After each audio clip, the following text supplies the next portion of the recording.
Herkese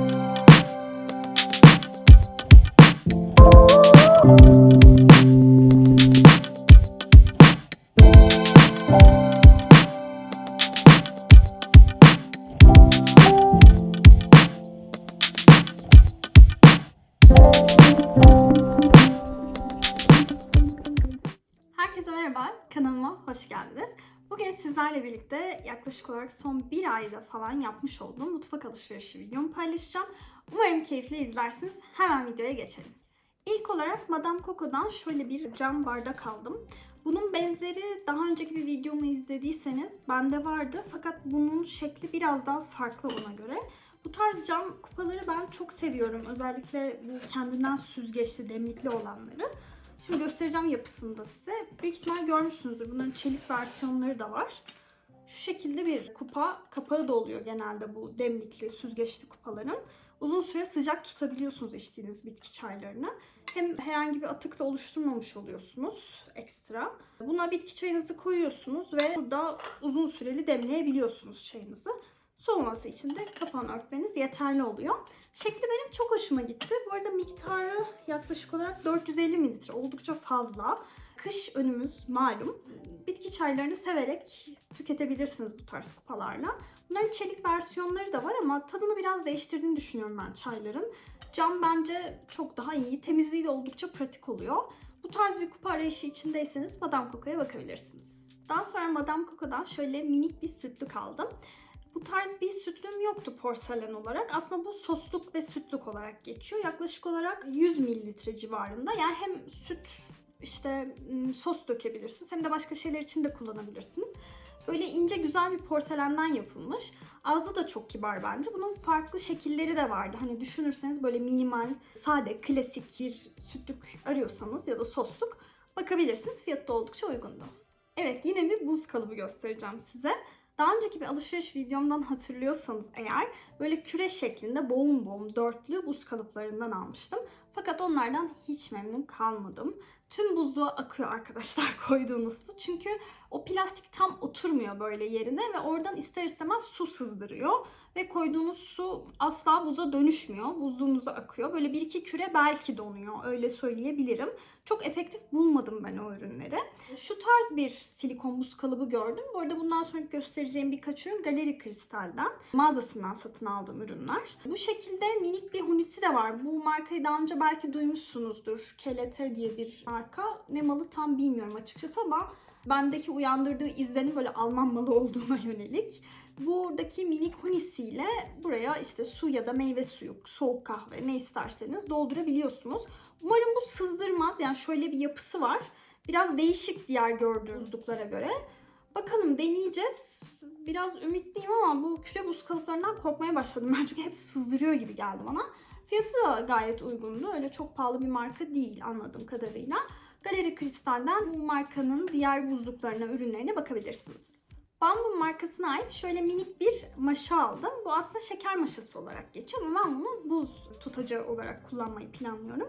Çelik bir versiyon görürsem onu da değerlendirebilirim. Çünkü ucu tırtıklı olduğu için çelik buz maşalarının buzu daha rahat kavrayabiliyorsunuz. Çünkü buz çok kayan bir şey. Özellikle yemek fotoğrafları çekerken ya da vlog çekimlerinde kullanabileceğimi düşündüm.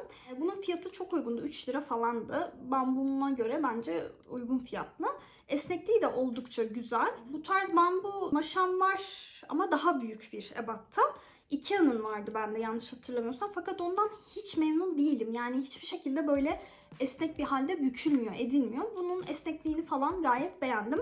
Bu tarz bir şey arıyorsanız bakabilirsiniz. Yine bambunun şöyle minik çerezlik mi dersiniz artık buna bilmiyorum, minik tabaklarını mı dersiniz? Burada gerçekten çerezlik olarak geçiyormuş. Bu tarz ürünlerinden aldım.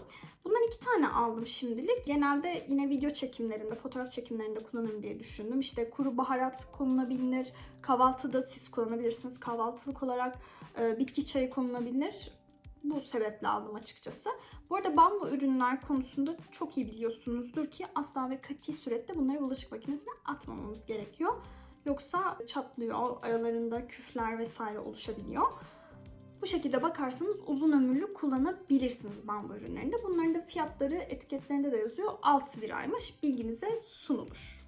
Son tatile gittiğimizde Urla'da bir antika pazarına denk geldik ve oradan şöyle bir anneyle kız satıyordu yanlış hatırlamıyorsam. Tezgah açmışlardı ve kadının uzun yıllar Japonya'da yaşamış ve oradan getirdiği ürünleri tezgahında satışa sunmuştu. Bu tarz bir kase aldım. Bu belki annelerinizde vardır. Ben çocukluğumdan hatırlıyorum açıkçası. Genelde böyle altın günlerinde falan hani buna sos konur bilmiyorum. Benim anılarım bu şekilde. Bunu ben tabii o amaçla almadım. Bunu normalde pirinç kasesi olarak kullanıyorlarmış orada. Videolarda ve fotoğraflarda kullanma amacıyla aldım. Yine sos konulabilir, çorba olabilir bilmiyorum, pilav olabilir. Farklı amaçlarla kullanımı mümkün.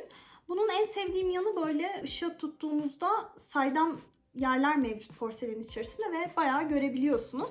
Aynı şekilde tek kaşığında değil, bu aralarda da mevcut ve deseni falan benim çok hoşuma gitti. Bu arada bu kaşığıyla birlikte sadece 30 liraydı. Bence oldukça uygun fiyatlı bir ürün.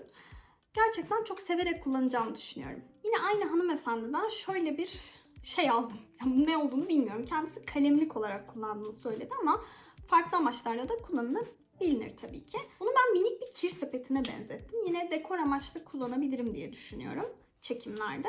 Ama oldukça şirin. Buradaki çubukları ahşap ve gayet güzel keten bir kumaşı var. Minyatür kirli sepeti diyelim buna bence biz. Bunun fiyatı da 15 liraydı. Urla'dan Alaçatı tarafına geçtiğimizde damla sakızıyla meşhur bir yere uğradık ve orada bu İmren kurabiyeleri mi, İmren tatlıcısı diye geçiyor. Kurabiyeleri de var. Şu tarz bir damla sakızı macunu aldım.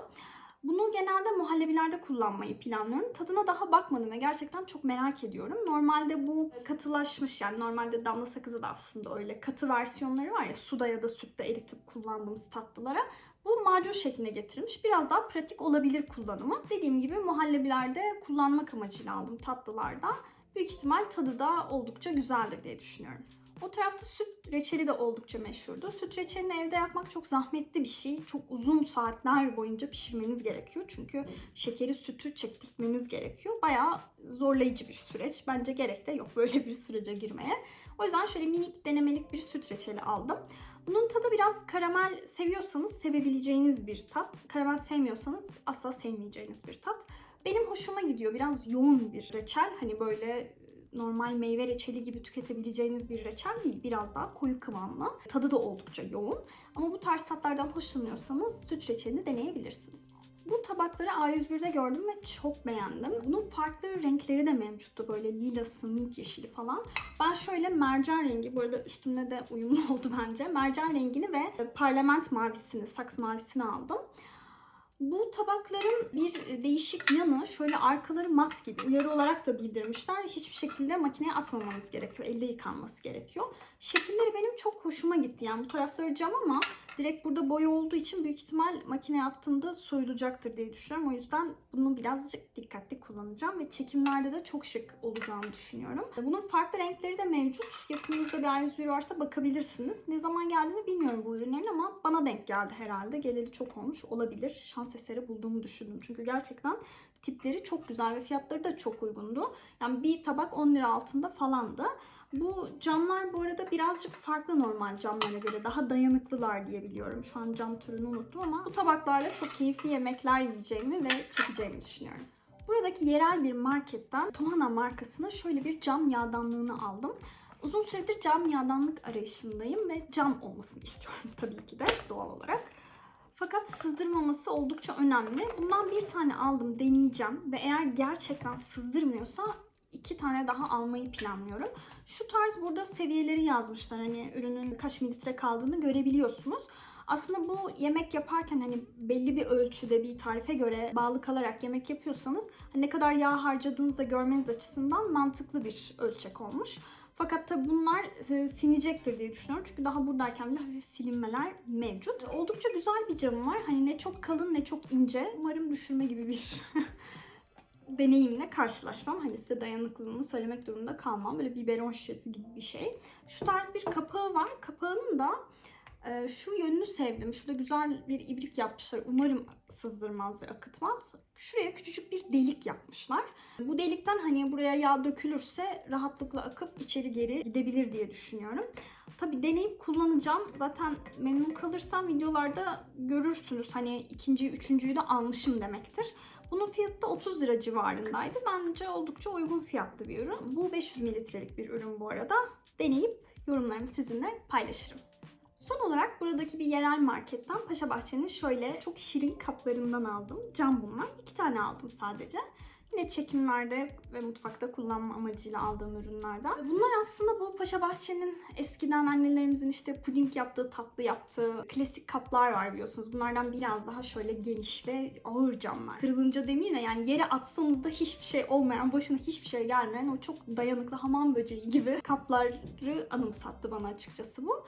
Çok hoşuma gitti. Hani bu galiba sufle kabı olarak geçiyor ama sufle kabı için birazcık derin bir hacme sahip. Ben bunu içecek videolarında kullanmayı planlıyorum açıkçası.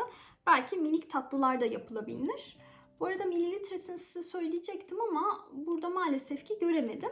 Fiyatları da 10 lira civarındaydı. Umarım videoyu keyifle izlemişsinizdir ve beğenmişsinizdir. Merak ettiğiniz ürünler ya da önerileriniz, eleştirileriniz varsa lütfen yorumlarda bana yazın. Cevaplamayı çok isterim. Bir sonraki videoya kadar kendinize çok iyi bakın. Görüşmek üzere, hoşça kalın.